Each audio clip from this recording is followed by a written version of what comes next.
what the new 401k limits and other changes mean for your retirement. Come next year, you'll be allowed to save a little more in your 401k on a tax-deferred basis than you can this year, unless you're in your early 60s, in which case for the first time you'll be allowed to save a lot more. The new contribution limit for 401k and other workplace retirement plans in 2025 will be $23,500, up from $23,000 currently, the Internal Revenue Service said Friday. The IRS did not, however, increase the limit on catch-up contributions. That's the extra amount of money people 50 and older can contribute annually in tax-advantage plans like 401k, 403b, 457 plans, and the federal government's thrift savings plan. The catch-up contribution limit will remain the same at $7,500. Taken together, though, that means anyone in their 50s next year can save up to $31,000 for their retirement nest egg, and those savings will not be subject to income tax in 2025. But if you will be age 60, 61, 62, or 63, thanks to a provision in the Retirement Law Secure 2.0, your catch-up contribution limit will be even higher for the first time next year. The IRS said it will be set at $11,250, or 150% of the general catch-up provision.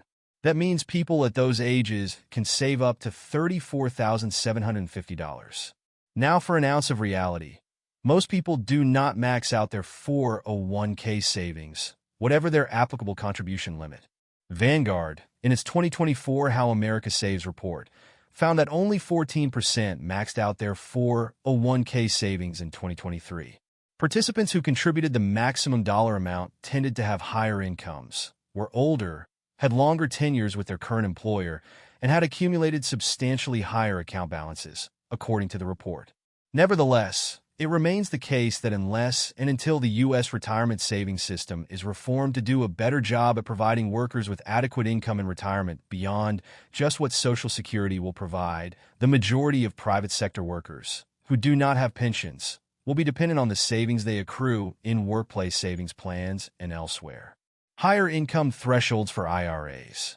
The IRS did not increase the contribution limits for individual retirement accounts, known as IRAs.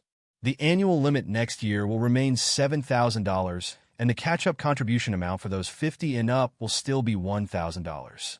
But it did increase the modified adjusted gross income thresholds that determine whether you're eligible to contribute to an IRA on a tax-advantaged basis.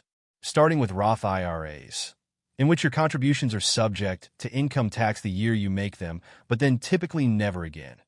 If you're single, you may only contribute to a Roth next year if your AGI is no more than $165,000, up from $161,000. If you're married and filing jointly, your AGI must not exceed $246,000, up from $240,000 this year. With a traditional IRA, in which your contributions may be deductible the year you make them and then grow tax-deferred until you withdraw them in retirement. If you're single and covered by a workplace retirement plan, your modified AGI must not exceed $89,000, up from $87,000 this year.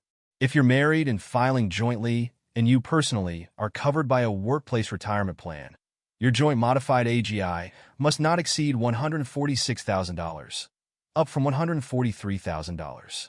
The limits are somewhat different if your spouse is the one with the workplace plan, but you're saving in an IRA. Changes made to the Savers Credit. Low and moderate income workers who are saving something, anything, for retirement may be eligible to claim the Savers Credit, which is a dollar-for-dollar reduction of their tax bill.